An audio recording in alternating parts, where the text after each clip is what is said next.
അപ്പോൾ എല്ലാവർക്കും നമസ്കാരം. നമുക്ക് പുതിയ ക്ലാസ് തുടങ്ങാം.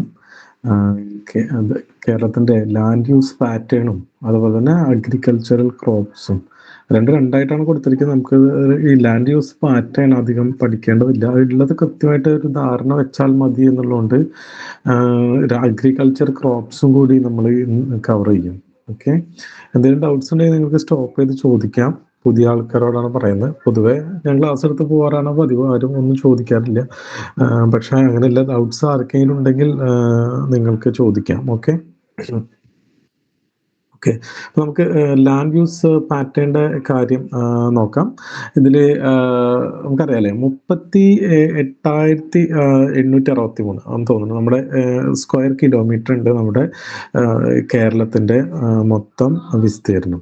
ഇത് എങ്ങനെയാണ് ഡിവൈഡ് ചെയ്തിരിക്കുന്നത് എന്നാണ് നോക്കുന്നത്. അപ്പോൾ നമ്മൾ പൊതുവെ ഏരിയ നമ്മൾ സ്ക്വയർ കിലോമീറ്ററിൽ പറയുമെങ്കിലും നമ്മളിങ്ങനെ ഒരു ഡിവൈഡ് ചെയ്ത് നോക്കുമ്പോൾ അതിനെ ഒരു ലക്ഷം ഹെക്ടർ എന്നുള്ള രീതിയിൽ നമ്മൾ കണക്കാക്കുകയാണെങ്കിൽ അപ്പോൾ എത്ര 38 ലക്ഷം ഹെക്ടർ ഏരിയ ഉണ്ട്. ഓക്കെ, അങ്ങനെ ആകുമ്പോൾ കുറച്ചുകൂടി എളുപ്പമുണ്ട് നമുക്കിത് പഠിക്കാൻ. കാരണം നമ്മൾ ഈ പഠിക്കുന്ന എല്ലാ സ്ഥലത്തിൻ്റെയും ഏരിയ ലക്ഷം ഹെക്ടറിലാണ് പറയുന്നത്.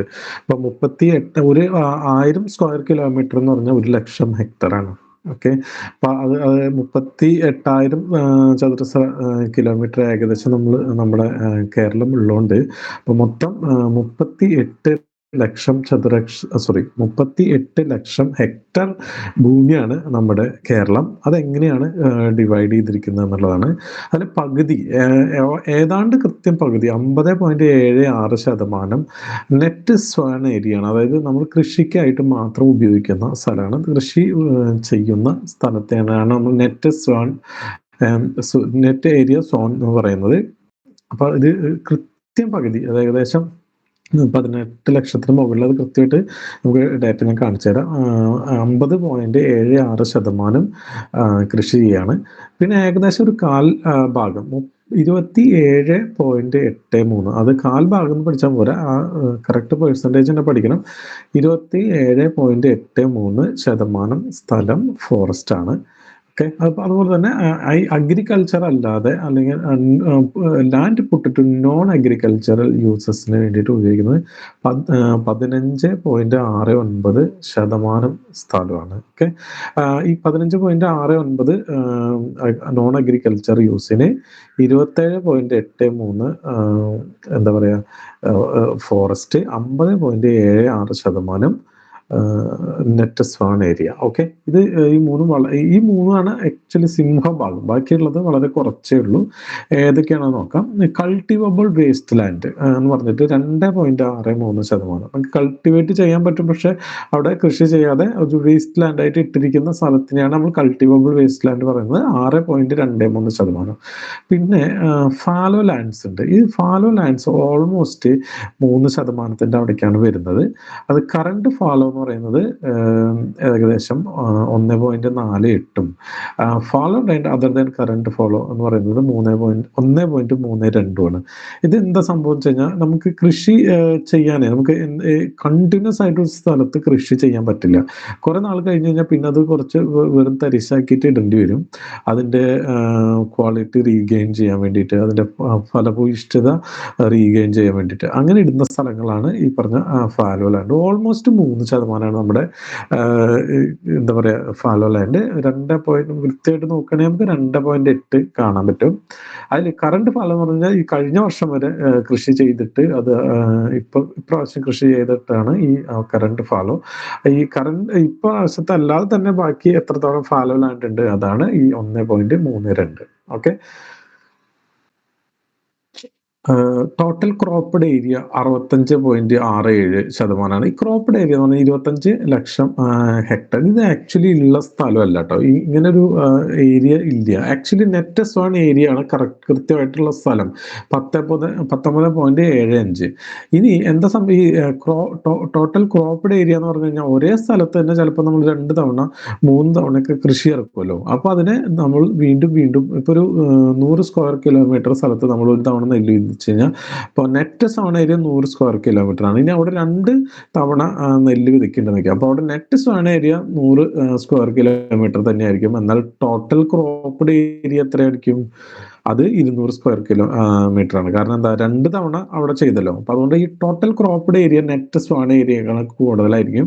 അത് 65.27% വരുന്നുണ്ട്. 25.4 ലക്ഷം ഹെക്ടർ ആയിട്ട് വരുന്നുണ്ട്. ഓക്കെ, നെറ്റ് സ്വാൺ ഏരിയ 19.7 ലക്ഷം ഹെക്ടർ. ഓക്കെ, ഇനി ഇതിന്റെ ഇന്റൻസിറ്റി എന്ന് പറഞ്ഞു കഴിഞ്ഞാൽ ഈ ടോട്ടൽ ക്രോപ്പ്ഡ് ഏരിയനെ നെറ്റ് സ്വാൺ ഏരിയ ഡിവൈഡ് ചെയ്യുമ്പോൾ നമുക്ക് കിട്ടുന്നതാണ് × 100. അത് ക്രോപ്പിംഗ് ഇന്റൻസിറ്റി.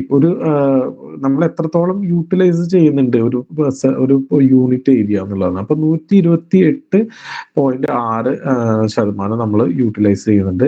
അതിന്റെ ഇന്റൻസിറ്റി 128.6% ആണ്. ഓക്കെ, പറഞ്ഞ land put to non agricultural use 6.1 lakh ഹെക്ടറും area under forest cover 10.8 lakh ഹെക്ടറാണ്. നേരത്തെ നമ്മൾ പെർസെൻറ്റേജ് ആണ് പഠിച്ചത്. ഇപ്പോൾ അതിന്റെ ഒരു എന്താ പറയുക, ഏരിയ ഹെക്ടറിൽ, ഞാൻ നേരത്തെ പറഞ്ഞ പോലത്തെ ഹെക്ടറിൽ നമ്മൾ അത് നോക്കുന്നു മാത്രം.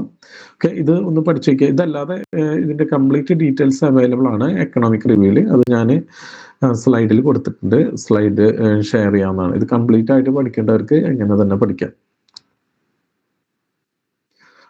ഓക്കെ, അപ്പൊ ഇത്രയാണ് നമുക്ക് ലാൻഡ് യൂസിൽ പറയാനുള്ളത്. കുറച്ച് ട്രെൻഡ് ഇത് ഞാനിങ്ങനെ എടുത്തു പോയെങ്കിലും കൂടി ഇത് ഇതിന്റെ സ്ലൈഡ്സ് കിട്ടുമ്പോൾ ഒന്ന് വായിച്ചിത് മനസ്സിലാക്കി വെച്ചോളൂ. ഈ നമ്പറുകളൊന്നും തെറ്റരുത്. അതുപോലെ തന്നെ അത് കാണാണ്ട് പഠിക്കും വേണം. എത്ര കുറച്ചല്ലേ ഉള്ളൂ. അത് ഒരു കൃത്യമായിട്ട് ഒരു ധാരണ കിട്ടി കഴിഞ്ഞാൽ പിന്നെ എന്ത് തരത്തിൽ തിരിച്ചു മറിച്ച സ്റ്റേറ്റ്മെന്റ് ക്വസ്റ്റ്യൻസ് വന്നാലും നമുക്ക് ഇതിന് എഴുതാൻ പറ്റും. ഓക്കെ, ഇപ്പോൾ ചോദിക്കുകയാണെങ്കിൽ നെറ്റ് സോൺ ഏരിയ ഫോറസ്റ്റ് കവറിനേക്കാൾ കുറവാണ്, അല്ലെങ്കിൽ ടോട്ടൽ അഗ്രികൾച്ചർ ലാൻഡും ഫോറസ്റ്റും കൂടി കഴിഞ്ഞാൽ നെറ്റ് സോൺ ഏരിയയേക്കാളും കൂടുതലാണ്, അങ്ങനെയൊക്കെയുള്ള എന്തെങ്കിലുമൊക്കെ ചോദ്യമാണെങ്കിൽ തന്നെ നമുക്കറിയാലോ. നമുക്ക് ഇത് കറക്റ്റ് നമ്പേഴ്സ് പഠിച്ചു വെച്ചാൽ മതി. ഇനി കുറച്ച് ട്രെൻഡ്സ് നമുക്ക് നോക്കാം. എങ്ങനെയാണ് നമ്മുടെ നാട്ടിൽ ഒരു 1960 മുതൽ നമ്മുടെ നാട്ടിലെ ഈ ലാൻഡ് യൂസ് പാറ്റേണിൽ എന്തെങ്കിലും ചേഞ്ച് വന്നിട്ടുണ്ടോ നോക്കാം. Net swan area in Kerala rose from 48% to 58% of total geographical area up to 1999 to 2000, then declined to 52% by 2016 and 17. Okay, now it is 50.78. അതായത് നെറ്റ് സോൺ ഏരിയ എന്താണ്, കുറവായിരുന്നു. 48% ഉണ്ടായിരുന്നുള്ളൂ കേരളത്തിന്റെ രൂപീകരണ സമയത്ത്. പിന്നെ അത് ഒരു പർട്ടിക്കുലർ പോയിന്റിൽ, അതായത് ഈ 1999 2000 58% വരെ ഇത് നെറ്റ് സോൺ ഏരിയ കൂടി. പിന്നെ അത് കുറഞ്ഞു. ആക്ച്വലി ഇപ്പോഴും കുറഞ്ഞുകൊണ്ടിരിക്കുകയാണല്ലേ. ആ 2000 പീക്ക് ചെയ്തതിന് ശേഷം 58 ഇപ്പൊ അത് എത്രയായി, 50.76 ആയി. ഓക്കെ, അപ്പൊ ആ ഒരു ട്രെൻഡ് നമുക്ക് മനസ്സിലാവുന്നുണ്ടല്ലോ. ആദ്യം കുറവായിരുന്നു, പിന്നെ കൂടി, പിന്നെ അത് കുറഞ്ഞു. ഈ 2000 ശേഷം, അത് പ്രത്യേകിച്ച് ഈ ലിബറലൈസേഷൻ അങ്ങനത്തെ പ്രോഗ്രാമുകളൊക്കെ വന്നതിന് ശേഷം എന്താ പറയാ, നമ്മുടെ പുത്തൻ സാമ്പത്തിക നയങ്ങളൊക്കെ ഉണ്ട്. അതിനുശേഷം പിന്നെ ഇത് കുറവായിട്ടാണ് കണ്ടുവരുന്നത്. ഓക്കെ, അതുപോലെ share of land of non agricultural use more than doubled from 5% from 1956 to 57 to 11% in 2016-17. Driven partly by the increased migration and remittance. Now 15.69. അതായത് നമ്മുടെ നോൺ അഗ്രികൾച്ചറൽ യൂസിന് വളരെ കുറവായിരുന്നു പണ്ട്. 5% മാത്രമേ ഉണ്ടായിരുന്നുള്ളൂ. അത് കൂടിയിട്ട് ഇപ്പൊ എത്രയായി, 15%. ഏകദേശം 3 ഇരട്ടി കൂടിയിട്ടുണ്ട് നോൺ അഗ്രികൾച്ചറൽ യൂസിന് വേണ്ടിയിട്ട്. നമുക്കറിയാലോ, നമുക്ക് പഴയ കാലത്തുള്ള ബിൽഡിങ്ങുകൾ നമുക്ക് നമ്മുടെ ഒരു ജനറേഷനിൽ തന്നെ കാണാം. പല സ്ഥലങ്ങളും വിട്ടുപിടിപ്പാക്കി നമ്മൾ നോൺ അഗ്രികൾച്ചർ യൂസിന് വേണ്ടിയിട്ടുള്ള റോഡുകള്, ഹോസ്പിറ്റലുകള്, അത് ഇതൊക്കെ വരുന്നത് നമുക്കറിയാം. 3 ഇരട്ടി വലുതായി എന്ന് പറയുന്നത് വീടുകൾ, പ്രത്യേകിച്ച് വീടുകൾ പല സ്ഥലങ്ങളിലും ചെറിയ ചെറിയ സ്ഥലങ്ങളിൽ വരെ നമ്മൾ വീടുകൾ വെച്ച് ഒക്കെ നമ്മൾ ഡെൻസ് ആയിട്ടുള്ള ഒരു എന്താ പറയുക, ഒരു അർബൻ മോഡലായിട്ട് നമ്മുടെ കേരളം ആയി വരികയാണ്. അപ്പൊ ഇതൊരു അതിശയോക്തിയുള്ള ഒരു കാര്യമില്ല. 5% 1956-57. ഇപ്പൊ അത് ഏകദേശം 15.69, ഏകദേശം 3 ഇരട്ടി കൂടിയിട്ടുണ്ട്. Okay, Palo land remained about 3 to 4% about sole district variations. അതായത് ഏകദേശം ഇപ്പൊ നമുക്ക് 2.8 ഉള്ളൂ, എന്നാലും 3.3% അല്ലെങ്കിൽ 4% ഈ ഫാലോ ലാൻഡ് കണ്ടിന്യൂസ് ആയിട്ട് റിമെയിൻ ചെയ്തിട്ടുണ്ട്. ഓരോ ഡിസ്ട്രിക്ട്സിനും അത് ചിലപ്പോൾ വലിയ ചെറിയ വ്യത്യാസങ്ങൾ ഉണ്ടായേക്കാം. ഓക്കെ, അപ്പൊ land sown more than once, ഈ ഒരു തവണയേക്കാൾ കൂടുതൽ നമ്മൾ കൃഷി ചെയ്യുമ്പോഴാണ് അത് എന്താണ് ടോട്ടൽ ക്രോപ്ഡ് ഏരിയ കൂടി നെറ്റ് സോൺ ഏരിയ എന്ന് ക്രോപ്ഡ് ഏരിയ കൂടും ചെയ്യുന്നത്. Increased 19% to 28% over the period, peaking at 40% in 2006 and 6 and 7. Okay, അപ്പൊ 2006 2007 നെറ്റ് സോൺ ഏരിയയും ടോട്ടൽ ക്രോപ്ഡ് ഏരിയയും തമ്മിലുള്ള റേഷ്യോ 4 മടങ്ങ് കൂടുതലായിരുന്നു. അതായത് 140% ആയിരുന്നു. അതിപ്പോ കുറഞ്ഞിട്ട് അതെന്തായി 28% ആണ്. അത് മുമ്പ് എത്രയായിരുന്നു? 19 ഇപ്പൊ 19 പിന്നെ അത് 40 പിന്നെ അത് ഏകദേശം 28 ആയി. ഓക്കെ, 28 എന്ന് പറഞ്ഞാല് 28 മോസ്റ്റ്ലി 128 ക്രോപ്പിംഗ് ഇന്റൻസിറ്റി 128 ആയി. ഇപ്പൊ 40% പീക്ക് ചെയ്തു എന്ന് പറഞ്ഞു കഴിഞ്ഞാൽ അപ്പൊ ക്രോപ്പിംഗ് ഇന്റൻസിറ്റി 140 ആയിരിക്കും. ഓക്കെ, അതുപോലെ തന്നെ ഓക്കെ, ഇത്രയും ആണ് ഈ ലാൻഡ് യൂസ് പാറ്റേണിലുള്ളത്. എന്തെങ്കിലും ചോദിക്കാനുണ്ടോ ഇതില്? ഞാൻ പറഞ്ഞ മനസ്സിലായോ? ക്ലിയർ ആയോ?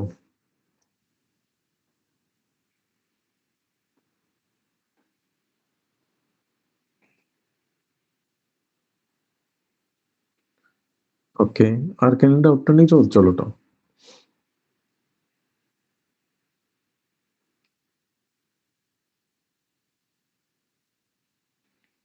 ഓക്കെ, ഇനി നമുക്ക് ഇത് ലാൻഡ് യൂസ് പാറ്റേണിൽ തന്നെയുള്ളതാണെങ്കിൽ കൂടി അഗ്രികൾച്ചർ ക്രോപ്പിന്റെ കാര്യത്തിൽ നമ്മൾ കിടക്കുകയാണ്. ഇതിൽ എന്തൊക്കെയാണ് നടന്നത്? അഗ്രികൾച്ചർ ക്രോപ്പിന്റെ കാര്യത്തിൽ നമ്മൾ വളരെ ഡൈനാമിക് ആയിട്ടുള്ള ചേഞ്ചസ് വന്നിട്ടുണ്ട് ഈ 1956 മുതൽ ഈ 2024 വരെയുള്ള സമയത്തിൽ. അത് എന്തൊക്കെയാണെന്ന് നോക്കാം. 1956 മുതൽ 74-75 വരെയുള്ള സമയത്ത് എന്തുണ്ടായി? 2 ക്രോപ്സും, അതായത് ഫുഡ് ക്രോപ്സും നോൺ ഫുഡ് ക്രോപ്സും കൂടുതലായിട്ട് വരുന്ന ട്രെൻഡാണ് നമ്മൾ കണ്ടത്. അറിയില്ല, 74-75 ശേഷം പിന്നെ എന്ത് സംഭവിച്ചു? ഒരു ലാർജ് സ്കെയിൽ മൈഗ്രേഷൻ സംഭവിക്കുന്നുണ്ട്, നമുക്ക് ഫോറിൻ റെമിറ്റൻസ് വരുന്നുണ്ട്, ആ തരത്തിൽ നമ്മുടെ എക്കണോമി ചേഞ്ച് ആവുകയും ചെയ്യുന്നുണ്ട്. 1975-76 മുതൽ 94-95 വരെയുള്ള സമയത്ത് ഫുഡ് ക്രോപ്പ് ഡീക്ലൈൻ ചെയ്തു. ഓക്കെ, നോൺ ഫുഡ് ക്രോപ്പ് എന്ത് ചെയ്തു? കുറച്ച് ഇൻക്രീസ് ചെയ്യും, ഫുഡ് ക്രോപ്സിനെ സർപ്ലസ് ചെയ്യുകയും ചെയ്തു ആ സമയത്ത്. 95-96 മുതൽ 2016-2017 വരെയുള്ള സമയത്ത് ഈ ഫുഡ് ക്രോപ്പും എന്തായാലും എന്താ പറയുക ഡീക്ലൈൻ ചെയ്യുന്നുണ്ട്. നോൺ ഫുഡ് ക്രോപ്പ് വലിയ വളർച്ച ഒന്നും കാണിച്ചിട്ടില്ല, ഒരു സ്റ്റാഗ്നേറ്റ് ആയിട്ടുള്ള രീതിയിൽ പോകുന്നുണ്ട്. അത് ഓരോ നമ്മുടെ വിളകൾ എടുത്ത് ചെക്ക് ചെയ്യുമ്പോൾ നമുക്ക് മനസ്സിലാവും എന്താണ് സംഭവിക്കുന്നതെന്ന്. അപ്പൊ നമുക്ക് നോക്കാം, റൈസ് നോക്കാം. റൈസ് ഒരു സമയത്ത് ടോട്ടൽ ക്രോപ്ഡ് ഏരിയയുടെ 30% റൈസ് ആയിരുന്നു ഈ 1956 സമയങ്ങളിൽ. എന്നാൽ ഈ 1970 മുതൽ റൈസ് എന്ത് ചെയ്ത് ഡിക്രീസ് ചെയ്യാൻ തുടങ്ങി. ഓക്കെ, അതേപോലെ തന്നെയാണ് ഈ ടപ്പിയോക്ക മീൻസ് കപ്പ, ഫുഡ് ക്രോപ്പ് ആണല്ലോ, ഒരു സ്റ്റാപ്പിൾ ഫുഡ് ക്രോപ്പ് ആണ് നമ്മുടെ റൈസ് ഒക്കെ കഴിഞ്ഞാൽ. ഇതും 1970 വരെ ഇത് മൈൽഡായിട്ട് കൂടി വരികയുണ്ടെങ്കിലും 70 ശേഷം ഇത് കുറഞ്ഞുകൊണ്ടിരുന്നു. ഓക്കെ, ഇതാണ് കപ്പയുടെയും റൈസിന്റെയും അവസ്ഥ. എന്നാൽ കോക്കനട്ട്, തേങ്ങയുടെ അവസ്ഥ നോക്കൂ. അത് 21% ആദ്യം ഈ പറഞ്ഞ 1956-57 ഒക്കെ സമയത്ത്. അതിനുശേഷം അത് 30%-ത്തിലാണ് നിൽക്കുന്നത്. Okay, which area gains concentrated in north and Midland district yield remained largely stagnant. ഒരു മിനിറ്റ്, മെസ്സേജ് കാണണമെങ്കിൽ ഞാൻ ഇത് ഓപ്പൺ ചെയ്യണം.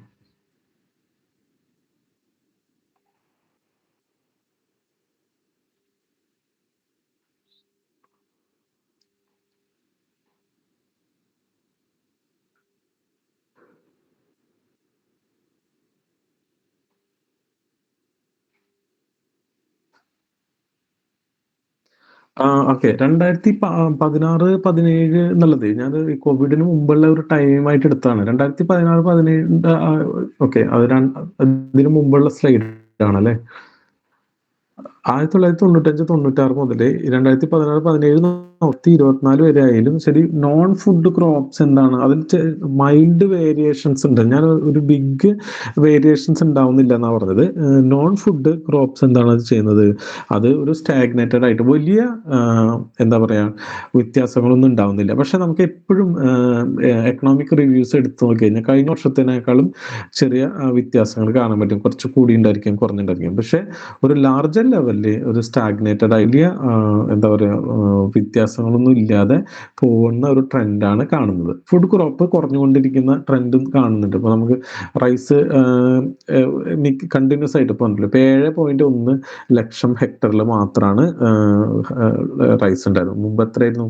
30 മുകളിൽ, സോറി 30% മുകളിൽ റൈസ് നമ്മുടെ ടോട്ടൽ ക്രോപ്പ് ഏരിയയിൽ കൃഷി ചെയ്യുന്നുണ്ടായിരുന്നു. ഇപ്പൊ വളരെ കുറവായില്ലേ? സോറി, ഞാൻ 7.1 ലക്ഷം ഹെക്ടർ എന്നാണ് പറഞ്ഞത്. 7.1% റൈസ് നിൽക്കുന്നത്. റൈസ് കൃഷി ചെയ്യുന്നത് വെറും 1.78 ലക്ഷം ഹെക്ടറിലാണ്. അത് ഞാൻ എഴുതിയിട്ടുണ്ട്, അത് അടുത്ത സ്ലൈഡിൽ കാണിച്ചു തരാം. അപ്പൊ പൊതുവെ എന്താണ് ഉണ്ടാവുന്നത്, നോൺ ഫുഡ് ക്രോപ്സ് ഈ കോക്കനട്ട്, അതുപോലെ റബ്ബർ, ഇതൊക്കെ പറഞ്ഞ് വളരെ സ്റ്റാഗ്നേറ്റഡ് ആയിട്ട് അങ്ങനെ തന്നെ നിൽക്കുന്നുണ്ട്. അത് കുറയുന്നൊന്നുമില്ല. ഓക്കെ. എന്നാൽ ഫുഡ് ക്രോപ്പിൽ നമുക്ക് കൃത്യമായിട്ട് അത് കുറയുന്നതായിട്ട് കാണാൻ സാധിക്കും. റൈസിന്റെ കാര്യത്തിൽ നമ്മൾ പറഞ്ഞ പോലെ 30% ടോട്ടൽ ക്രോപ്പ്ഡ് ഏരിയയിൽ മിക്കവാറും റൈസ് തന്നെയായിരുന്നു. അതെന്തായി ഇപ്പോൾ കുറഞ്ഞ് കുറഞ്ഞ് കുറഞ്ഞ് 7.1% മാത്രമായിട്ട് മാറി. അതുപോലെ തന്നെ കോക്കനട്ട് ഇൻക്രീസ് ചെയ്തു. 21% നമ്മുടെ ടോട്ടൽ ക്രോപ്പ്ഡ് ഏരിയയിൽ കൃഷി ചെയ്തിരുന്നത് അത് 30% കൂടി. റബ്ബറാണ് അതിൽ വളരെ എന്താ പറയാ ഒരു സ്പോണ്ടേനിയസ് ആയിട്ട് കൂടിയത്. 1970കളിൽ എനിക്ക് 70കൾക്ക് ശേഷം ഇത് കാര്യമായിട്ട് എക്സ്പാൻഡ് ചെയ്യാൻ തുടങ്ങി. അതിനു മുമ്പ് 1956 വെറും 4% മാത്രമാണ് നമ്മുടെ കേരളത്തിന്റെ വിസ്തൃതിയിൽ റബ്ബർ ഉണ്ടായിരുന്നത്. ഇപ്പൊ എത്രയാണ്? ഇപ്പൊ 21%. അതായത് കോക്കനട്ട് കഴിഞ്ഞാൽ, തെങ്ങ് കഴിഞ്ഞ് കഴിഞ്ഞാൽ ഏറ്റവും കൂടുതൽ നമ്മുടെ നാട്ടിൽ കാണുക റബ്ബറാണ്. ഓക്കെ.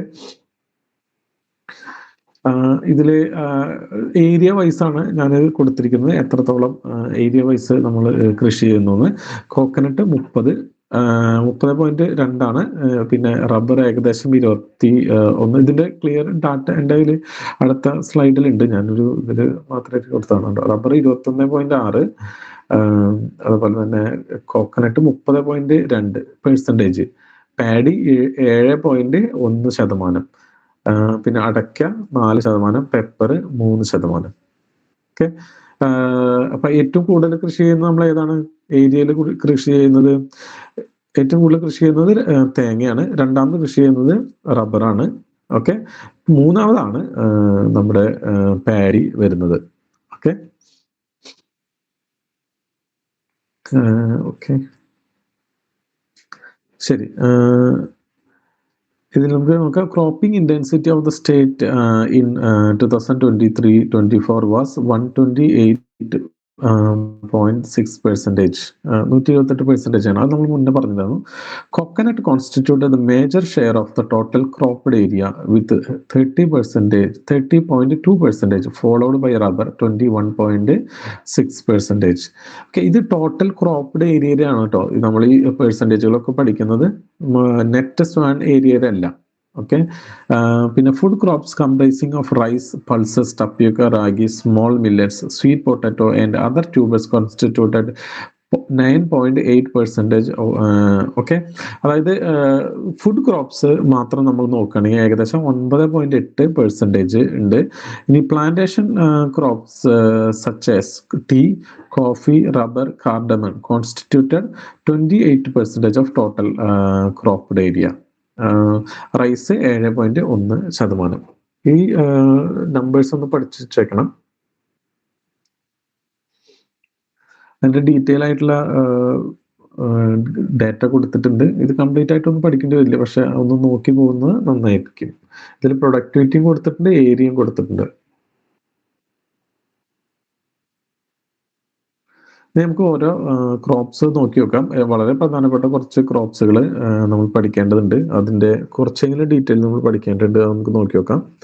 ആദ്യം റൈസ്. റൈസ് നമുക്കറിയാം ഹിസ്റ്റോറിക്കലി വളരെ പ്രധാനപ്പെട്ടാണ്. നമ്മുടെ നാട്ടിലെ സ്റ്റേപ്പിൾ ഫുഡാണ്. പ്രത്യേകിച്ച് ഈ എന്താ പറയാ ഏഹ് തീരപ്രദേശങ്ങളില് ഉള്ള സംസ്ഥാനങ്ങളിൽ ഒട്ടുമിക്ക സ്ഥലത്തും റൈസ് വളരെ പ്രധാനപ്പെട്ട ഒരു സ്റ്റേപ്പിൾ ഫുഡാണ്. ഇൻസൈഡ് ഇന്ത്യയിലാണ്, മീൻസ് ഇന്ത്യയുടെ ഉൾഭാഗങ്ങളിലാണ് ഗോതമ്പ് ഒക്കെ അവരുടെ അല്ലെങ്കിൽ റൊട്ടി ഒക്കെ പ്രധാനപ്പെട്ട ഭക്ഷണമായിട്ട് വരുന്നത്. നമുക്കൊക്കെ അരിയാണ് അല്ലെ. നമ്മുടെ കേരളം എടുത്ത് നോക്കിയാലും ശരി, അതുപോലെ തമിഴ്നാട്, ഒറീസ, വെസ്റ്റ് ബംഗാൾ എല്ലായിടത്തും അരിയാണ് അവരുടെ ഏറ്റവും പ്രധാനപ്പെട്ട ഭക്ഷണം. ഈ പ്രദേശത്തുള്ള എല്ലായിടത്തും അങ്ങനെ തന്നെയാണ്. നമ്മുടെ മേജർ സോൺസ് ഈ കുട്ടനാട് ഉള്ള ഭാഗത്ത് ഈ ബിലോ സീ ലെവൽ ഫാമിംഗ്, അതുപോലെ കോൾ ലാൻഡ് തൃശ്ശൂര്, മലപ്പുറം ഭാഗത്ത്, പൊന്നാനി, തൃശ്ശൂര് ഭാഗത്തുള്ള കോൾ ലാൻഡിലെ ആണ് സീസണൽ വെറ്റ്ലാൻഡ് കൾട്ടിവേഷൻ ഉണ്ട്. അതുപോലെ തന്നെ പാലക്കാടിലെ പ്ലെയിൻസിലും അവിടെ ഹൈ പ്രൊഡക്ടിവിറ്റി ഉണ്ട്, നല്ല ഫെർട്ടൈൽ ലാൻഡ് ആയതുകൊണ്ട്. നമുക്ക് ഈ നെല്ലിന് 3 തരത്തിലുള്ള സീസൺ ഉണ്ട്. ഒന്ന് വിരിപ്പു എന്ന് പറഞ്ഞ സീസൺ, രണ്ടാമത്തെ മുണ്ടകൻ, മൂന്നാമത്തെ പുഞ്ച. വിരിപ്പ് എന്ന് പറഞ്ഞു കഴിഞ്ഞാൽ ഈ മൺസൂൺ സ്റ്റാർട്ട് ചെയ്യുന്ന സമയത്ത് തന്നെ സ്റ്റാർട്ട് ചെയ്യുന്നതാണ്. ഏകദേശം ഏപ്രിൽ മെയിൽ തുടങ്ങി സെപ്റ്റംബർ ഒക്ടോബറിൽ അവസാനിക്കുന്ന സീസണിനെയാണ് നമ്മൾ വിരിപ്പു സീസൺ എന്ന് പറയാ. അതിനുശേഷം പിന്നെ മുണ്ടകനാണ്. ഇത് സെപ്റ്റംബർ ഒക്ടോബർ മുതൽ എക്സ്റ്റെൻഡ് ചെയ്യുന്നത് ഡിസംബർ ജനുവരി വരെയുള്ളത്. അതിനുശേഷമാണ് ഈ പുഞ്ച മൂന്നാമത്തെ കൃഷിയാണ്. ഇത് ഡിസംബർ ജനുവരിയിൽ തുടങ്ങിയിട്ട് മാർച്ച് ഏപ്രിലിൽ അവസാനിക്കും.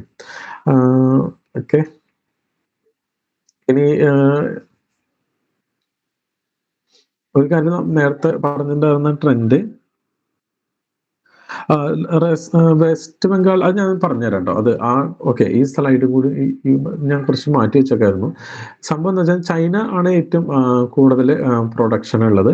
അതിനുശേഷം പിന്നെ ഇന്ത്യയാണ്. കേരളം ആദ്യത്തെ ഒരു 10 സ്റ്റേറ്റിലും വരുന്നില്ല. ഇത് വെസ്റ്റ് ബംഗാൾ ആണെന്നുള്ളത് മുമ്പ് വന്നിട്ടുള്ള ഒരു സർവേയിലാണ്. അതായത് നമ്മുടെ അഗ്രികൾച്ചറിന്റെ ഒരു റിപ്പോർട്ട് ഉണ്ട്, അഗ്രികൾച്ചറൽ അറ്റ് എ ഗ്ലാൻസ് എന്ന് പറഞ്ഞിട്ടൊരു റിപ്പോർട്ട് ഉണ്ട്. ആ റിപ്പോർട്ടിലാണ്, മുന്നത്തെ റിപ്പോർട്ടിലാണ് വെസ്റ്റ് ബംഗാൾ ആദ്യം എന്നുള്ളത് കണ്ടിട്ടുള്ളത്. ഞാൻ ഇത് അയച്ചു തരാം. പുതിയ എന്താ പറയാ, പുതിയ സർവേ ഞാൻ നമ്മുടെ ഗ്രൂപ്പിലിടാം. വേറെ എവിടുന്നെങ്കിലും ഇനി ഈ ഡാറ്റ അല്ലാത്ത വേറെ ഏതെങ്കിലും ഡാറ്റ, അതായത് 2023 മുമ്പുള്ള ഡാറ്റകളിലൊക്കെ വെസ്റ്റ് ബംഗാളാണ് ആദ്യത്തെ. ഇത് 2023 ശേഷം ഏതെങ്കിലും ഒരു എന്താ പറയാ, ഏതെങ്കിലും ഏതെങ്കിലും ഒരു എന്താ പറയാ ഡോക്യുമെന്റിൽ വെസ്റ്റ് ബംഗാൾ ആണെന്ന് കാണിക്കുന്ന ഡാറ്റ ഉണ്ടെങ്കിൽ ഒന്ന് എനിക്ക് അയച്ചു തരണം. എനിക്ക് കിട്ടിയ ഡാറ്റ വെച്ചിട്ട്, ഏറ്റവും പുതിയ ഡാറ്റ വെച്ചിട്ട് ഉത്തർപ്രദേശാണ് 1ാം സ്ഥാനത്ത്, 2ാം സ്ഥാനത്ത് തെലങ്കാന, 3ാം സ്ഥാനത്ത് വെസ്റ്റ് ബംഗാൾ, 4ാം സ്ഥാനത്ത് പഞ്ചാബ്. ഓക്കെ, അത് പ്രത്യേകം ഞാനത് നോട്ട് ചെയ്തുകൊണ്ടാണ്. എനിക്കറിയാം വെസ്റ്റ് ബംഗാൾ തന്നെയാണ് ഞാൻ പഠിച്ചിട്ടുള്ളത്. വെസ്റ്റ് ബംഗാൾ, അതിനുശേഷം പിന്നെ ആന്ധ്ര, ആദ്യം വെസ്റ്റ് ബംഗാൾ, രണ്ടാമത് ഉത്തർപ്രദേശ്, അതിനുശേഷം പഞ്ചാബ്. ഇങ്ങനെയാണ് ഞാൻ അരിയുടെ കോൺട്രിബ്യൂഷനിൽ പഠിച്ചിട്ടുള്ളത്. പക്ഷെ ലേറ്റസ്റ്റ് ഡേറ്റ കാണിക്കുന്നത് ആദ്യം ഉത്തർപ്രദേശ്, അതിനുശേഷം തെലങ്കാന, 3ാമതാണ് വെസ്റ്റ് ബംഗാൾ വരുന്നത്, 4ാമത് പഞ്ചാബ്. പിന്നെ നേരത്തെ പറഞ്ഞ പോലെ ഈ പറഞ്ഞ പുഞ്ച കൃഷിനെ കുറിച്ച് പറയുകയാണെങ്കിൽ, ഈ പുഞ്ച കൃഷി എന്ന് പറഞ്ഞു കഴിഞ്ഞാൽ, അപ്പൊ നമുക്ക് ഈ ആലപ്പുഴ ഭാഗത്തുള്ള ആൾക്കാരുടെ അറിയാലോ, അത് സീ ലെവലിന് താഴെ കിടക്കുന്ന സ്ഥലമാണ്. അപ്പൊ ഇവിടെ നമ്മൾ മൺസൂണിലുള്ള സമയത്ത്, പ്രത്യേകിച്ച് ഈ സമയത്തൊക്കെ കംപ്ലീറ്റ് വെള്ളം ഒന്ന് കെട്ടിക്കിടക്കായിരിക്കും. അപ്പൊ ഇവിടെ അവരെ സംബന്ധിച്ചിടത്തോളം ഈ സമയത്ത് കൃഷി ചെയ്യാൻ സാധിക്കില്ല. പക്ഷെ ഇത് എന്ത് ചെയ്യുന്ന വെച്ചാൽ, ഈ ഡിസംബർ ജനുവരിയോട് കൂടിയിട്ട് മഴയല്ല, നമ്മളെല്ലാം 2 സീസണിലെ മഴയും കഴിഞ്ഞു കഴിഞ്ഞാൽ അതിനുശേഷം പിന്നെ അപ്പോഴും അവിടെ വെള്ളം കെട്ടി കിടക്കുന്നുണ്ടായിരിക്കും. പക്ഷെ അവിടെ എന്താ ചെയ്യാന്ന് വെച്ചാൽ, ബണ്ട് കെട്ടിയിട്ട് വലിയ ഒരു ഒരാളിരുന്നിട്ട് കറക്കുന്ന ഒരു പരിപാടി കണ്ടിട്ടില്ലേ? ഓക്കെ, അത് നമുക്ക് ചെക്ക് ചെയ്യാം. പിന്നെ ഓക്കെ, അപ്പൊ അതായത് ഈ വെള്ളം ഫുള്ളായിട്ട് മാറ്റി കളഞ്ഞതിന് ശേഷം, അതിന് ശേഷമാണ് പിന്നെ നമുക്ക് എന്താ മീൻസ് അവിടെ കൃഷി ചെയ്യാൻ പറ്റുള്ളൂ പുഞ്ചയില്. അപ്പൊ മറ്റേ വലിയൊരു ചക്രം തിരിക്കുന്നതൊക്കെ കാണുന്നുണ്ടാവല്ലോ. ഓക്കെ. അത് നമുക്ക് ചെക്ക് ചെയ്യാം. അത് ഇത് ലാസ്റ്റ് നമുക്ക് നോക്കാം. അപ്പൊ അങ്ങനെ വെള്ളം മുഴുവൻ ഊറ്റി കളഞ്ഞു. ഇപ്പൊക്കെ ഒരു ഇത് എടുത്തിട്ടാണ് ചെയ്യുന്നത്. മറ്റേ പമ്പ് ചെയ്തിട്ടാണ് അതില് പുഞ്ചയില് കൃഷി ചെയ്യുന്നത്. അങ്ങനെ താന്ന് കിടക്കുന്ന സ്ഥലത്ത് ഫുള്ള് കംപ്ലീറ്റ് വെള്ളം കളഞ്ഞതിന് ശേഷം അവിടെ എന്താ പറയാ നിലം ഒരുക്കിയിട്ട് കൃഷി ചെയ്യാം. അവിടേക്കൊക്കെ വെള്ളം ബണ്ട് പൊട്ടിയിട്ട് വെള്ളം വരാതിരിക്കാനൊക്കെ ഉള്ള ഒരുപാട് കാര്യങ്ങളൊക്കെ നമുക്ക് പഴയ കാലത്തെ തകഴിയുടെ പുസ്തകങ്ങളിൽ നിന്നൊക്കെ അത് നമുക്ക് വായിച്ചു കഴിഞ്ഞാൽ അറിയാൻ പറ്റും. ആ കൃഷിയിലാണ് പുഞ്ച എന്ന് പറയുന്നത്. ഈ മുണ്ടകൻ അല്ലെങ്കിൽ മറ്റേ എന്താ പറയാ വിരിപ്പ് കൃഷി നേരത്തുള്ള കൃഷിയാണ്, മൺസൂണിലുള്ള കൃഷിയാണ്. അപ്പൊ അതുകൊണ്ട് തന്നെ എന്തായിരിക്കും ഈ പാലക്കാട് പോലെയുള്ള സ്ഥലങ്ങളില് ഈ എന്താ പറയാ മുണ്ടകനും വിരിപ്പുമാണ് കൂടുതലായിട്ടുള്ളത്. കൂടുതലായിട്ട് പുഞ്ച കൃഷി ചെയ്യുന്നത് ആലപ്പുഴയും. ഇത് രണ്ടും ഒന്ന് മനസ്സിലാക്കി വെച്ചാൽ കൂടുതൽ കോൺട്രിബ്യൂഷൻ പുഞ്ചയെന്ന് വരുന്നത് ആലപ്പുഴ എന്നാണ്. ഈ പുഞ്ച കൃഷി എന്ന് പറഞ്ഞു കഴിഞ്ഞാൽ ഏകദേശം വേനൽക്കാലത്താണ്. ആ സമയത്ത് പാലക്കാടായാലും ശരി, തൃശ്ശൂരായാലും ശരി, അവിടെയൊന്നും കൃഷി ഉണ്ടാവില്ല. ആ സമയത്തൊക്കെ നമുക്കറിയാലോ, ഒരുപാട് ഈ മറ്റേ അമ്പലങ്ങളിലെ വേലകള് അത് ഇതൊക്കെ നടക്കുന്ന ഈ പാടത്താണ്. നെന്മാറ വല്ലങ്കി അല്ലെങ്കിൽ ഉത്രാളിക്കാവ് അങ്ങനെയുള്ള സ്ഥലങ്ങളിലൊക്കെ ഫുൾ പാടാണ്. ആ പാടത്ത് തരിച്ചിട്ടിട്ട് അവിടെ ഉത്സവങ്ങളും കാര്യങ്ങളൊക്കെ ആയിരിക്കും ഈ വേനൽക്കാല സമയത്ത്. ആ സമയത്താണ് ഈ ആലപ്പുഴയിൽ കൃഷി നടക്കുക. ഓക്കെ. പിന്നെ ആകെ കൂടി 4 ജില്ല നമ്മുടെ കേരളത്തിലെ പാലക്കാട്, ആലപ്പുഴ, തൃശ്ശൂർ, കോട്ടയം ഈ 4 ജില്ലകളിൽ നിന്നാണ് ഏകദേശം 81% ഏരിയ കൃഷി ചെയ്യുന്നതും അതുപോലെ തന്നെ 82.5% പ്രൊഡക്ഷൻ വരുന്നതും. ബാക്കിയുള്ള സ്ഥലങ്ങളിൽ വളരെ നേരിയ തോതിലാണ് കൃഷി നടക്കുന്നുള്ളൂ.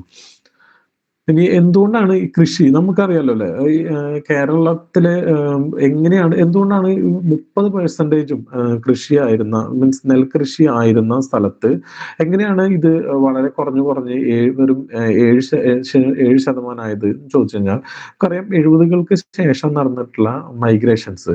ഈ മൈഗ്രേഷൻസ് നടന്നതിന് ശേഷം പിന്നീട് വരുന്ന എന്താ പറയാ ഇവിടെ ഉള്ള നാട്ടിലുള്ള എന്താ പറയുക സർവീസ് സെക്ടറിൽ അതുപോലെ മറ്റുള്ള സെക്ടറുകളിലുള്ള കൂലി ഭയങ്കരമായിട്ട് കൂടുകയുണ്ടായി. ഓക്കെ. അപ്പൊ കൂലി കൂടാന്ന് പറഞ്ഞു കഴിഞ്ഞാൽ ഈ നെൽകൃഷി പോലെയുള്ള കൃഷികൾ എളുപ്പമല്ല ചെയ്യാൻ. കാരണം കണ്ടിന്യൂസ് ആയിട്ട് അതിന് ശ്രദ്ധ വേണം. അതുപോലെ തന്നെ ലേബർ ഇന്റൻസീവ് ആണ്. ഇത്തരത്തില് ലേബർ ഇന്റൻസീവ് ആയിട്ടുള്ള ഒരു ജോബ് നമുക്ക് കൃഷിയിൽ നമുക്ക് അത്രത്തോളം ആൾക്കാരെ തൊഴിലാളികളെ നിർത്തി പണിയെടുത്തിട്ട് ലാഭം കിട്ടുന്ന കാരണം കൂലി കൂടുന്നത് ഒരു വലിയ വിഷയമാണ്. അപ്പൊ അത് കുറേശ്ശായിട്ട് നെൽകൃഷിയിൽ നിന്ന് ആൾക്കാർ മാറാൻ തുടങ്ങി. ഓക്കെ. അതേപോലെ തന്നെ ഒരു കാര്യം എന്ന് വെച്ച് കഴിഞ്ഞാൽ നമുക്കറിയാലോ, ഈ നമുക്കറിയാം നോൺ അഗ്രികൾച്ചറൽ യൂസേജിന് 1956 വെറും 5% ഉണ്ടായിരുന്നു. ഇപ്പൊ അത് 15%. അതായത് റിയൽ എസ്റ്റേറ്റ് അതുപോലെ റോഡ്, ഇൻഡസ്ട്രി അതുപോലെ മറ്റുള്ള ബിൽഡിങ്ങുകൾ ഇതിനൊക്കെ സ്ഥലം വേണം. ഈ പാടത്തിന്റെ ആ സ്ഥലം അതിന് കൺവേർഷൻ ചെയ്യാനുള്ള പരമാവധി പരിശ്രമം അവിടുത്തെ ഈ ഓണേഴ്സിന്റെ ഭാഗത്തുനിന്നുണ്ടാവും. അതേപോലെ തന്നെ ഈ എന്തെങ്കിലും വലിയ വെള്ളപ്പൊക്കം, ഫ്ലഡ്, അതുപോലെ തന്നെ പെസ്റ്റ്, സലിനിറ്റി ഇൻട്രൂഷൻ. ഈ സലിനിറ്റി ഇൻട്രൂഷൻ ഒക്കെ ഈ തീരപ്രദേശത്ത് കൃഷി ചെയ്യുമ്പോഴൊക്കെയാണ്. അപ്പൊ അത് വലിയ സെൻസിറ്റീവ് ആണ് ഈ അത്ര പെട്ടെന്ന് ഇപ്പൊ നമുക്ക് തെങ്ങൊക്കെ വെച്ച് കഴിഞ്ഞാൽ അതിനിടയ്ക്ക് ഒന്ന് തടയിട്ട് അതിന് മണ്ണിട്ടാൽ മാത്രം മതി. അതല്ലാതെ നമുക്ക് അതിന്റെ ഒരു വിഷയം വരുന്നില്ല. പക്ഷെ അങ്ങനെയല്ലല്ലോ. ഈ പറഞ്ഞ നെല്ലിന് വളരെ അറ്റ്മോസ്റ്റ് ആയിട്ടുള്ള കെയർ ആവശ്യമാണ്. അല്ലെങ്കിൽ അത് പ്രശ്നം ഉണ്ടാവും. ഗവൺമെന്റ് പല ഇനിഷ്യേറ്റീവ്സ് എടുക്കുന്നുണ്ട്. Land paddy land, wet land കൺസർവേഷന്റെ ആക്ടുകള്, അതുപോലെ തന്നെ പാടശേഖര സമിതി, അങ്ങനെയുള്ള രീതിയിലുള്ള പല ഇനിഷ്യേറ്റീവ്സ് എടുക്കുന്നുണ്ട്. പക്ഷെ നെല്ലിന്റെ മൊത്തം വിസ്തൃതി കുറഞ്ഞുകൊണ്ട് വരികയാണ് ഇപ്പോഴും. അടുത്തത് പെപ്പർ, കുരുമുളകാണ്. ബ്ലാക്ക് ഗോൾഡ്, നമുക്ക് നമ്മുടെ നാട്ടിലെ കറുത്ത സ്വർണം എന്നറിയപ്പെടുന്ന ഒരു ഇതാണ്. കൂടുതലായിട്ട് ഇടുക്കി, വയനാട്, കോഴിക്കോട്, കൊല്ലം, കണ്ണൂർ ഈ ഭാഗത്താണ് ഉള്ളത്. നമുക്ക് ഇത് ഒരു എന്താ പറയുക സബ് ക്രോപ്പായിട്ട് മറ്റുള്ള മരത്തിന്റെ മുകളിൽ കയറ്റിയിട്ടാണ് വിടാറ്.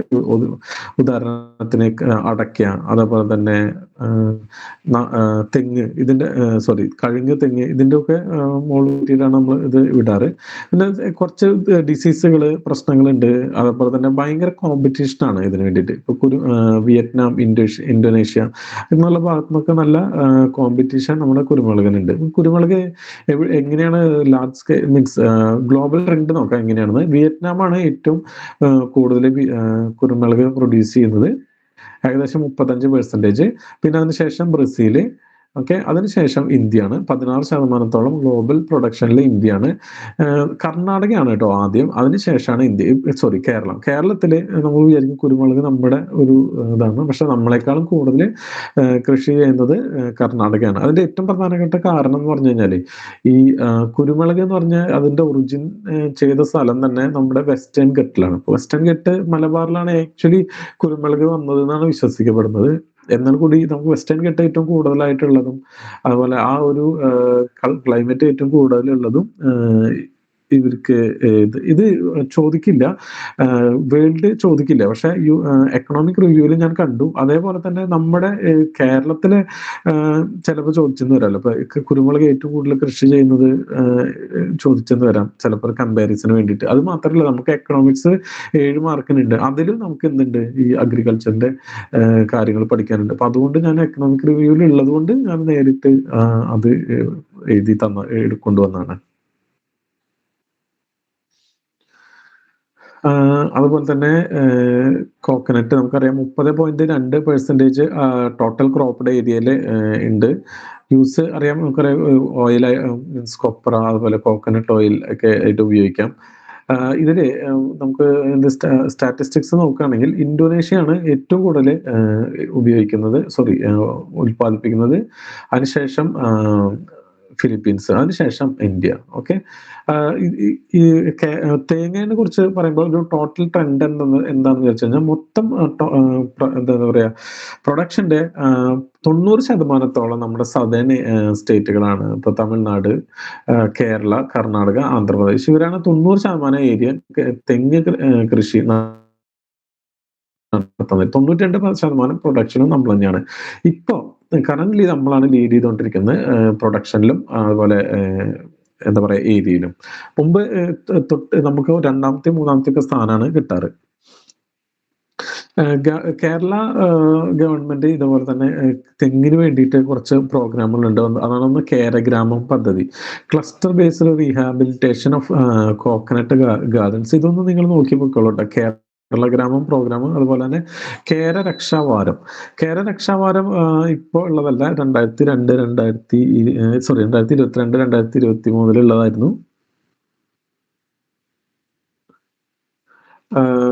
അല്ല, ഇത്തവണ നമ്മുടെ ഇതില് എക്കണോമിക് റിവ്യൂല് ഉള്ളത് കേരള ആണെന്നാണ്.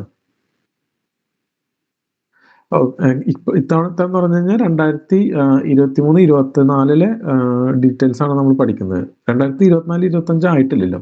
അത് നമുക്ക് അത് പഠിക്കേണ്ടി വരില്ല. മാത്രമല്ല എക്കണോമിക് റിവ്യൂ ഒന്നും വന്നിട്ടില്ലല്ലോ അതിന്റെ. അതുപോലെ തന്നെ coconut replanting programme under Kerala coconut mission.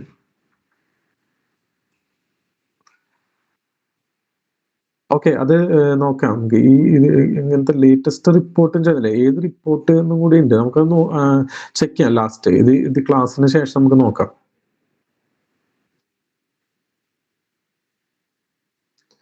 അതേപോലെ തന്നെ കാഷ്യൂ നമുക്ക് ആക്ച്വലി നമുക്ക് കാഷ്യൂ വലിയ കാര്യമായിട്ട് നമ്മൾ പ്രൊഡക്ഷൻ ഇല്ല. അത് നമ്മൾ കൂടുതലായിട്ട് എന്താ ചെയ്യുന്നത് വെച്ച് കഴിഞ്ഞാൽ നമ്മുടെ നാട്ടിൽ കുറെ കശുവണ്ടി വ്യവസായമുണ്ട്. അപ്പൊ ഈ ആഫ്രിക്കയിൽ നിന്നൊക്കെ കൊണ്ടുവന്നിട്ട് നമ്മൾ കശുവണ്ടി ഇവിടെ കൊണ്ടുവരും. പ്രത്യേകിച്ച് കൊല്ലം പോലെയുള്ള സ്ഥലങ്ങൾ. കൊല്ലത്തൊന്നും ഒട്ടും കശുവണ്ടി കൃഷി ചെയ്യുന്നില്ല. കൃഷി ചെയ്യുന്നുണ്ടെങ്കിൽ തന്നെ അത് കണ്ണൂര്, കോഴിക്കോട് ആ ഭാഗത്താണ് കൃഷി ചെയ്യുന്നത്.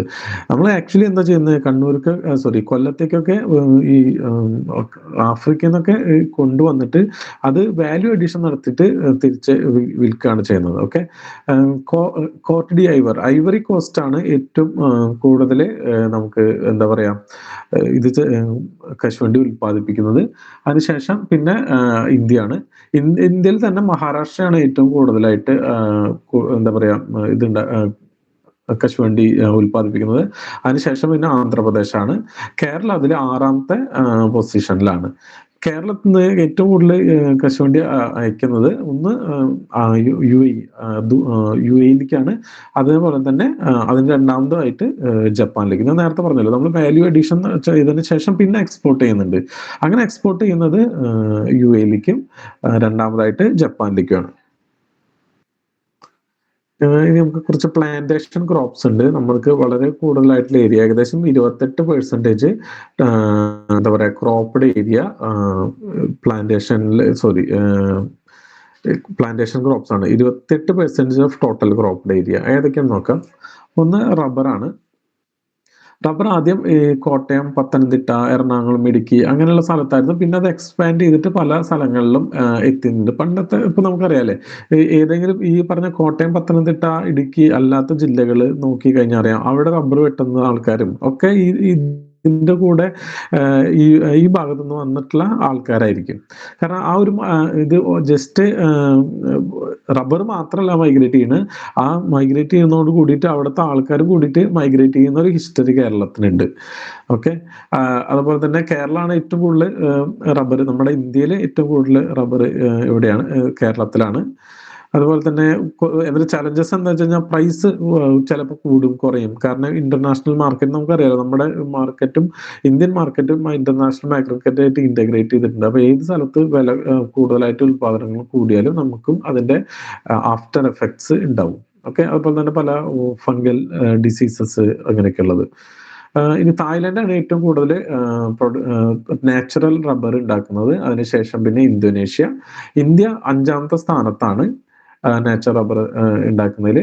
Rubber occupies second largest area in the state next to coconut ആണ്. അതറിയാം. പിന്നെ നമുക്കറിയാം കേരളത്തിൽ ഏറ്റവും കൂടുതൽ റബ്ബർ ഉൽപ്പാദിപ്പിക്കുന്നത് ഇന്ത്യയിൽ ഏറ്റവും കൂടുതൽ റബ്ബർ ഉൽപ്പാദിപ്പിക്കുന്നത് കേരളമാണ്. അടുത്തത് കോഫിയാണ്. ഞാൻ മുമ്പൊക്കെ എന്താ വിചാരം, നമ്മൾ കേരളത്തിനെ കാണുമ്പോൾ എപ്പോഴും നോക്കുമ്പോൾ ഈ തേയില തോട്ടങ്ങളാണ് കൂടുതലായിട്ട് കാണാറ്. പക്ഷെ തേയില ഉൽപ്പാദിപ്പിക്കുന്നതിനേക്കാൾ കൂടുതൽ നമ്മൾ അല്ലെങ്കിൽ തേയില ഉൽപ്പാദിപ്പിക്കുന്ന ഏരിയയെക്കാളും കൂടുതൽ നമ്മൾ നമ്മുടെ നാട്ടില് കോഫി ഉൽപ്പാദിപ്പിക്കുന്നുണ്ട്. ഓക്കെ. ഏതൊക്കെയാണ് വെറൈറ്റി? അറബിക്ക എന്നുള്ള വെറൈറ്റി ഉണ്ട്, റോബസ്റ്റ എന്നുള്ള വെറൈറ്റി ഉണ്ട്. Wayanad is the largest coffee producing district, also Idukki. നമ്മൾ വയനാടും ഇടുക്കിയാണ് ഏറ്റവും കൂടുതലായിട്ട് ഇത് കോഫി പ്രൊഡ്യൂസ് ചെയ്യുന്നത്. Okay, Brazil was the first first position in coffee production in 2022 and 23, 38.5%. Okay, followed by Vietnam with 17.4%.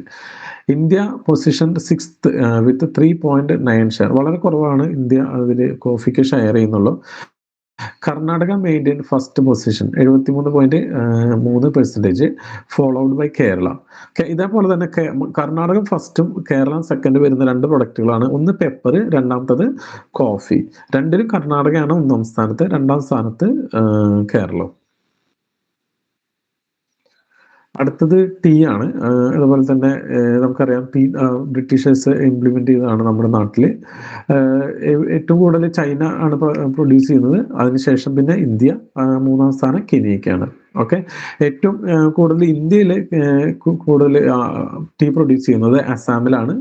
അതിനുശേഷം പിന്നെ വെസ്റ്റ് ബംഗാൾ, അതിനുശേഷം തമിഴ്നാട്, അതിനുശേഷം കേരളം. കേരളത്തിന് 4ാം സ്ഥാനമാണ് ടീ പ്രൊഡ്യൂസ് ചെയ്യുന്നതിൽ. ഓക്കെ. പിന്നെ നമുക്കിന്ന് അറിയാലേ ഈ തേയിലത്തോട്ടം എന്ന് പറഞ്ഞു കഴിഞ്ഞാൽ തേയിലയ്ക്ക് മാത്രമല്ല നമ്മുടെ എക്കോ ടൂറിസത്തിന്റെ ഭാഗമായിട്ട് നമ്മൾ ഇതിന്റെ ഒരു ഡൈവേഴ്സിഫിക്കേഷൻ നടക്കുന്നുണ്ട്. അതേപോലെ തന്നെ ഇതിലും തേയിലയും വളരെ ലേബർ ഇന്റൻസീവ് ആയിട്ടുള്ള ഒരു ഒരു ഏരിയയാണ്. അപ്പൊ അതുകൊണ്ട് വെച്ച് കഴിഞ്ഞാൽ ഇതിന് മെക്കനൈസേഷൻ നടത്താൻ ഈ എന്താ പറയാ ഇത് കട്ട് ചെയ്യാനൊക്കെയുള്ള ഇല നുള്ളാനൊക്കെയുള്ള മെക്കനൈസേഷനും പരമാവധി നടത്തി ലേബർ കോസ്റ്റ് കുറയ്ക്കാനുള്ള ശ്രമങ്ങൾ നടത്തുന്നുണ്ട്. ഇനി അടുത്തതാണ് കാർഡമം.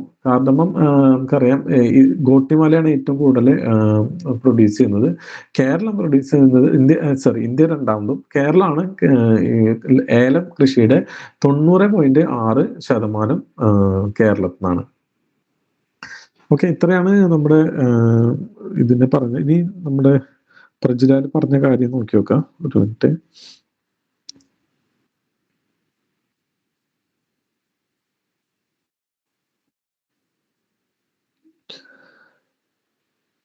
ഈ ഇത് നമുക്ക് വെസ്റ്റ് ബംഗാളിന്റെ കാര്യം പ്രജിലാൽ അയച്ചത് ഇത് എവിടുന്നാണ്? ഒന്നാമത് 2024-25 ഏതെങ്കിലും ഡേറ്റ ഇപ്പൊ വരാറായോ? മാർച്ച് കഴിഞ്ഞ് April, May, June, July, August, ഈ 5 മാസം കൊണ്ടൊക്കെ ഏതെങ്കിലും ഒരു പ്രോപ്പർ എന്താ പറയാ ഡാറ്റ വരും. എവിടുന്നാണ് ഈ ഡാറ്റ കിട്ടിയത്? വെസ്റ്റ് ബംഗാളിന്റെ കാര്യം?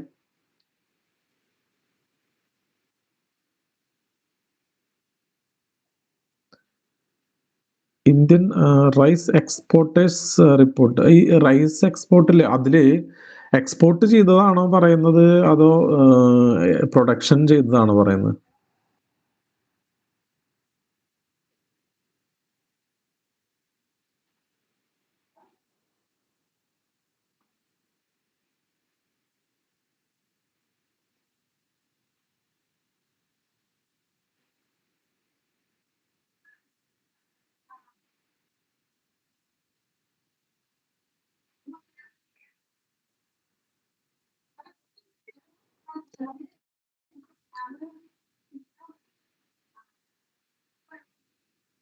മനസ്സിലായില്ലേ? ഓക്കെ.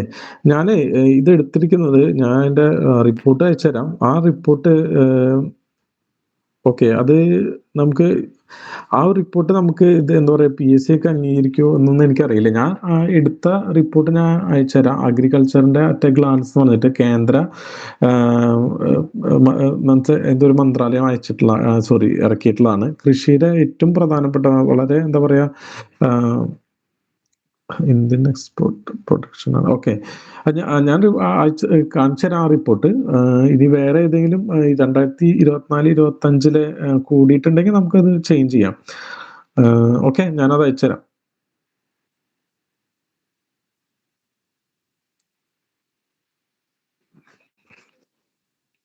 ഓക്കെ. വേറെ എന്തെങ്കിലും?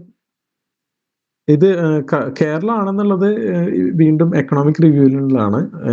ലേറ്റസ്റ്റ് എക്കണോമിക് റിവ്യൂവിൽ. ഇത് ചേഞ്ച് ആവുന്നത് നമുക്ക് എനിക്ക് അത് അങ്ങനെ പഠിക്കാൻ ഭയങ്കര പേടിയാണ്. കാരണം വെച്ചാല് നമുക്ക് വേറെ ഏതെങ്കിലും റിപ്പോർട്ടുകളൊക്കെ ഈ PSC നോക്കൂ എന്നുള്ളത് ഒരു പ്രശ്നമാണ്. അതുപോലെ തന്നെ ഇതിനൊക്കെ ഒരു എന്താ പറയാ ഒരു സ്റ്റാൻഡേർഡ് ആയിട്ടുള്ള റിപ്പോർട്ടുകളല്ലാത്തത് പഠിക്കാൻ എനിക്ക് ഭയങ്കര പേടിയാണ്. നിങ്ങൾക്ക് ഇഷ്ടമുള്ളത് പഠിക്കാം. അത് പിന്നെ അതുപോലെ തന്നെ അവർ ചോദിക്കുകയാണെങ്കിൽ തന്നെ അത് ഇന്ന റിപ്പോർട്ട് അനുസരിച്ചിട്ട് എന്ന് ചോദിക്കുകയാണെങ്കിൽ അതിനനുസരിച്ച് എഴുതാവുന്നേ ഉള്ളൂ. മാത്രമല്ല ഇത് അത്ര വലിയ കാര്യമായിട്ട് ചോദിക്കാൻ ചോദ്യം വരാൻ സാധ്യതയില്ല. കേരള എക്കണോമിക് റിവ്യൂലുണ്ട്. ഞാൻ നേരത്തെ പറഞ്ഞല്ലോ. ബാക്കിയുള്ള കാര്യങ്ങള് പലതരത്തിൽ പല ആൾക്കാരും റിപ്പോർട്ടുകൾ ഉണ്ടാക്കും. അത് ഈവൻ ഗവൺമെന്റിന്റെ എന്ന് പറഞ്ഞാൽ കോൺട്രഡിക്ടറി ആണെങ്കിൽ പിന്നെ നമുക്ക് പറ്റില്ല. ഓക്കെ. വേറെന്തെങ്കിലും?